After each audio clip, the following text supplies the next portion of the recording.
Hello, La Fellowship Church International.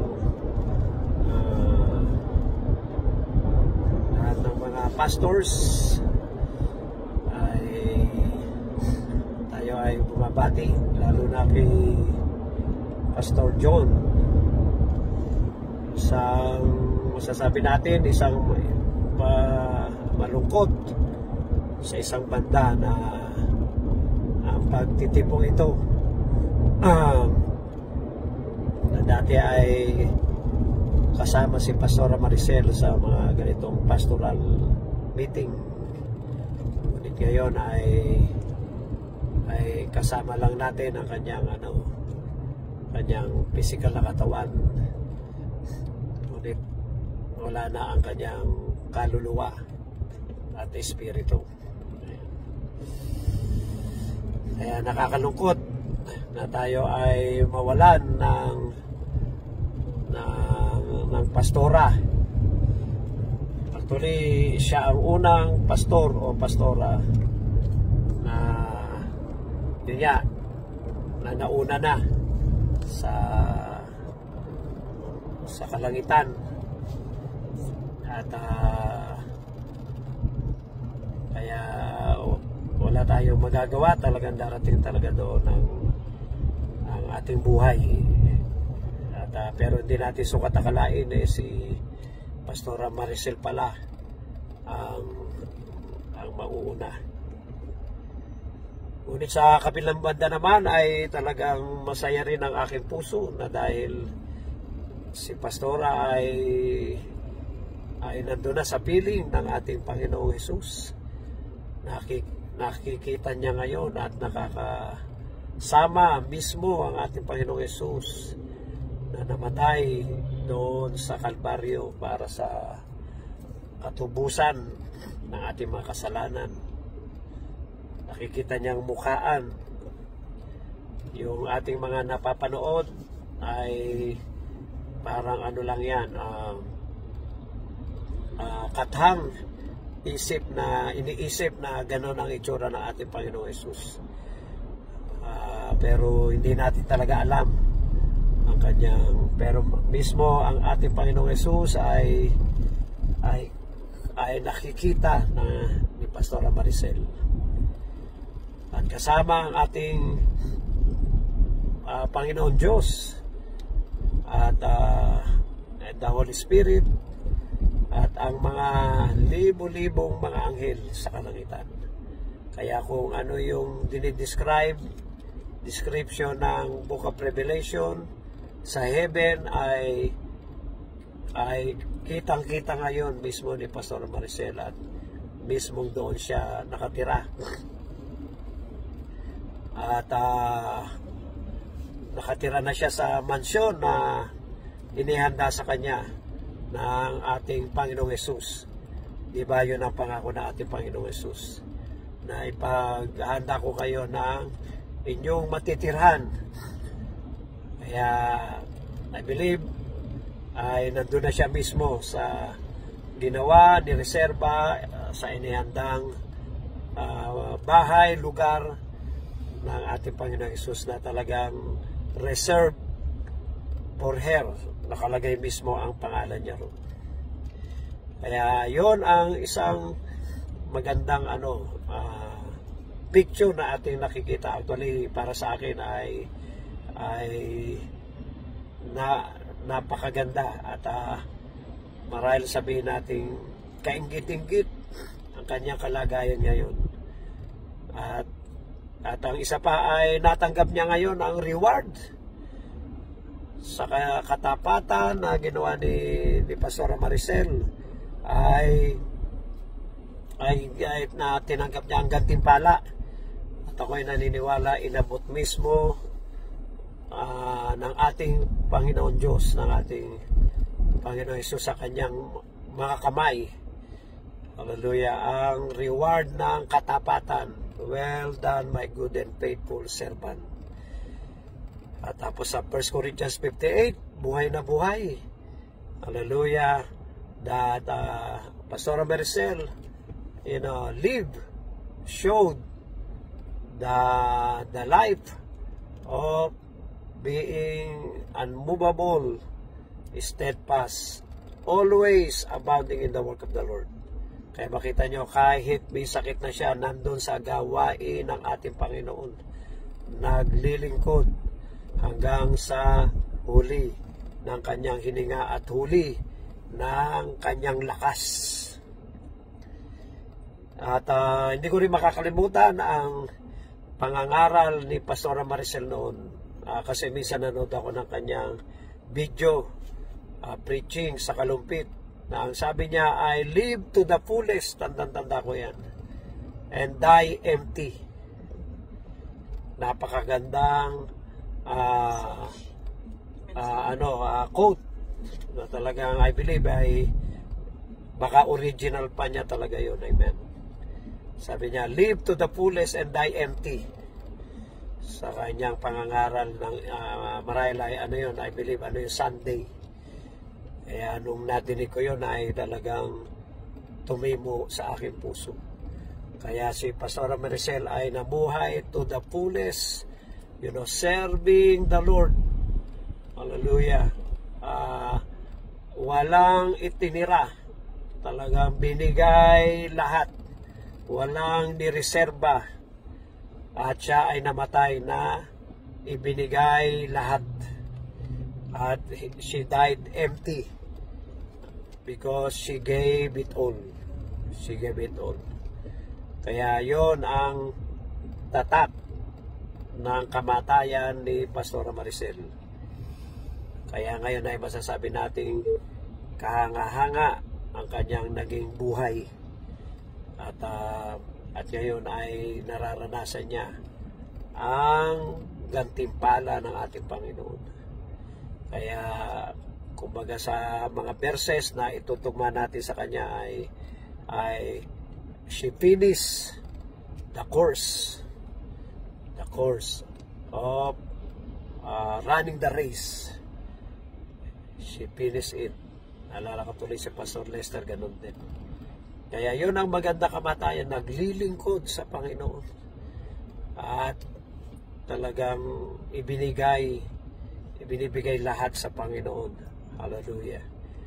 Kaya napaka sakit na kamatayan kung tayo mamamatay na backslider, wala sa ministry, tuminto na sa paglilingkod sa Panginoon, na discourage, nanghina ng lata, at bumaksak sa tukso.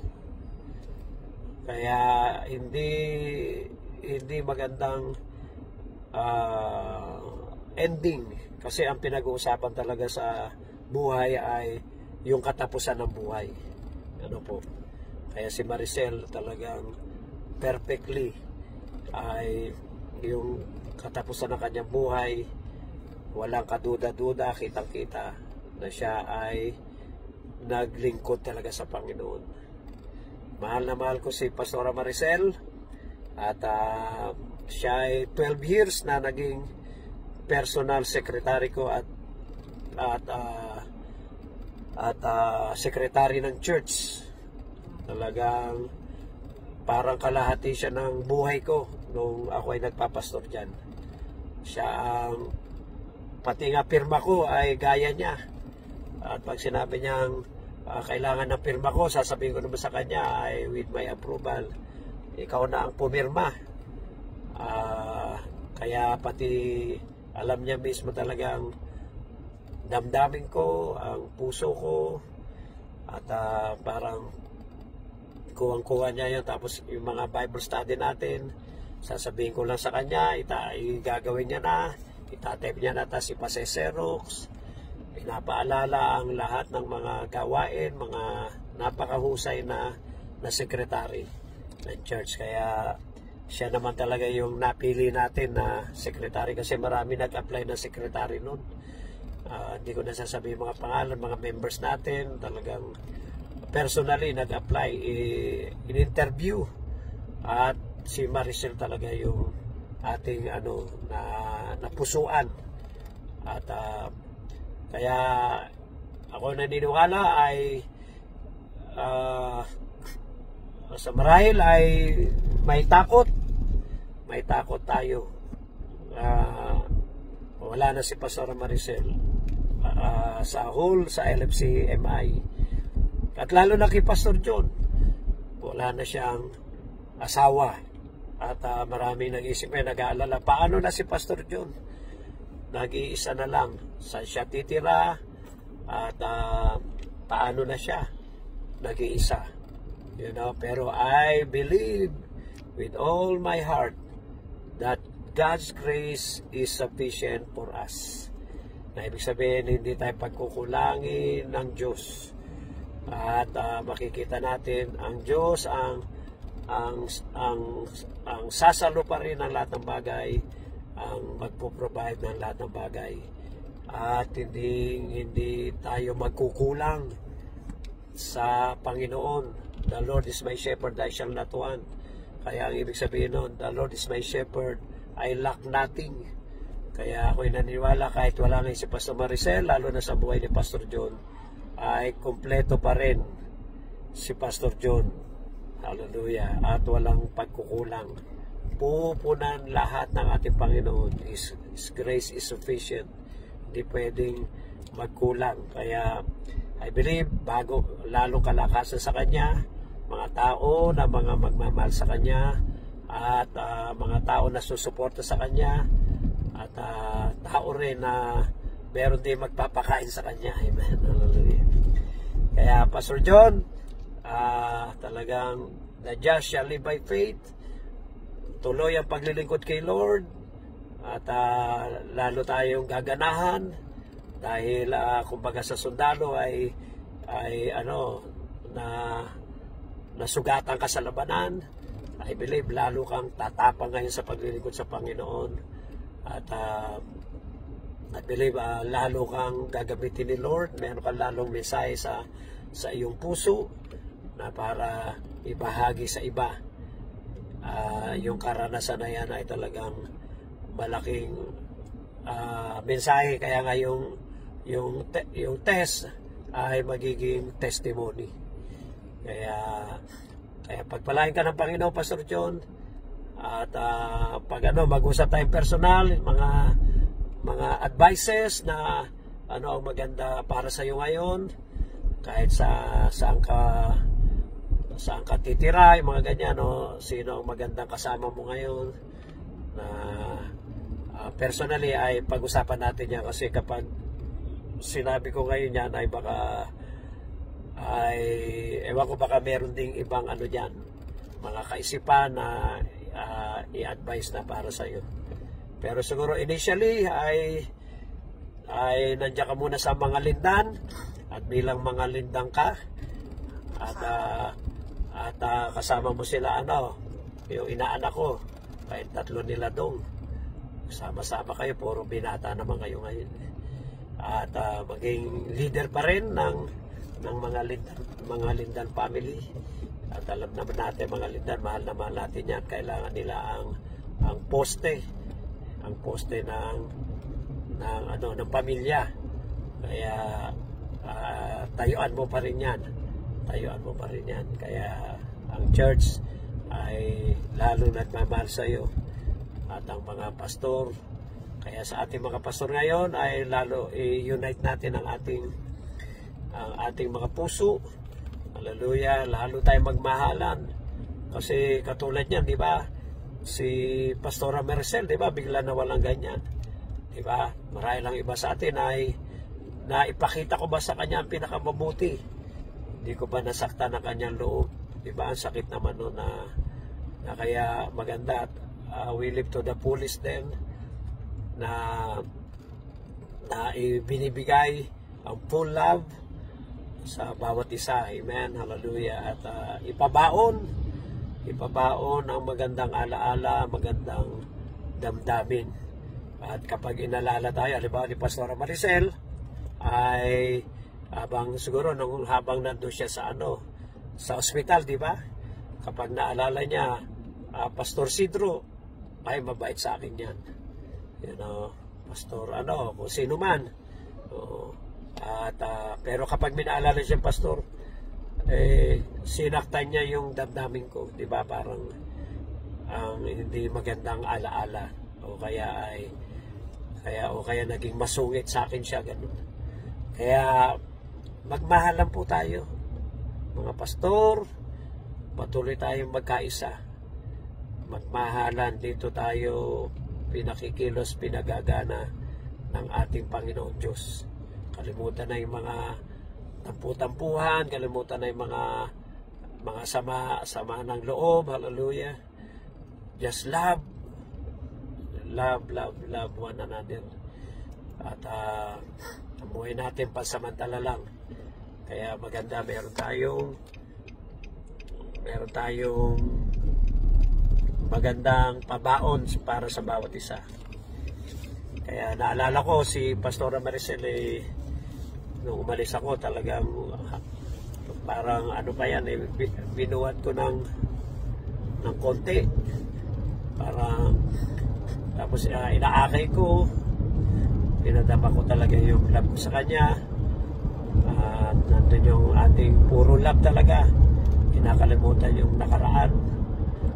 At naging very close talaga sa akin si Pastora Maricel, lalo na nga bilang naging secretary natin nung nandyan tayo.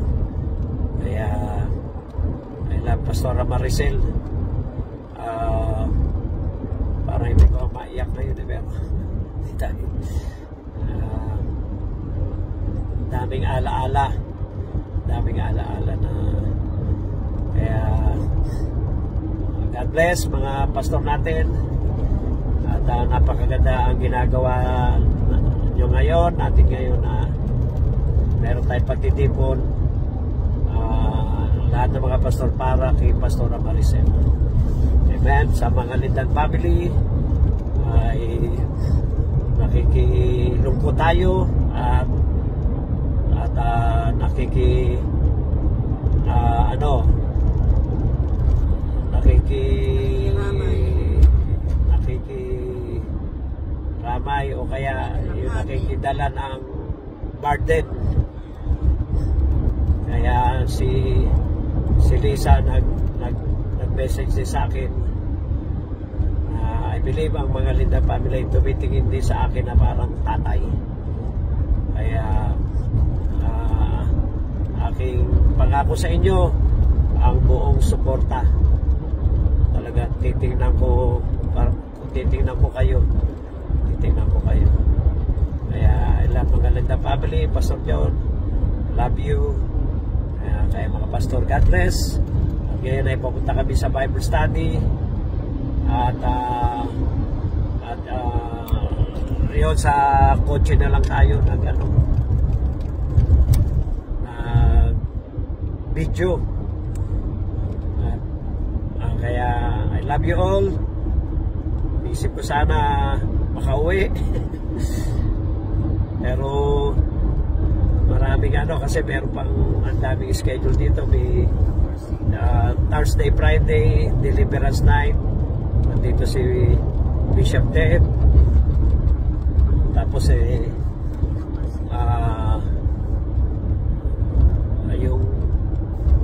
tapos gusto ko sana kung sa church talaga, kaso pa sa church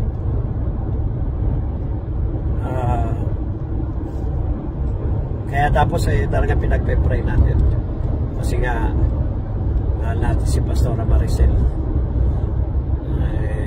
Kaya pero sa video ito ay pinabot ko ang aking puso, pag-ibig. Amen. Okay, God bless everybody. I love you all. I love you.